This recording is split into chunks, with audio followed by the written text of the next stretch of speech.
আসলে সবসময় স্ট্রং হয়ে থাকা যায় না।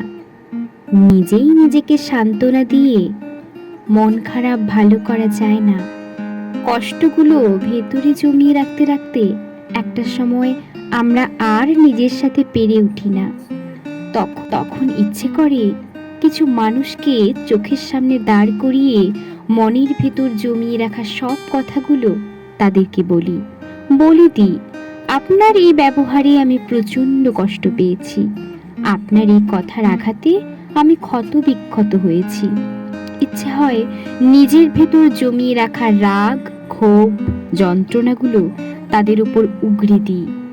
অন্তঃপর তাদের কাছ থেকে অনেক দূরে সরে আসি।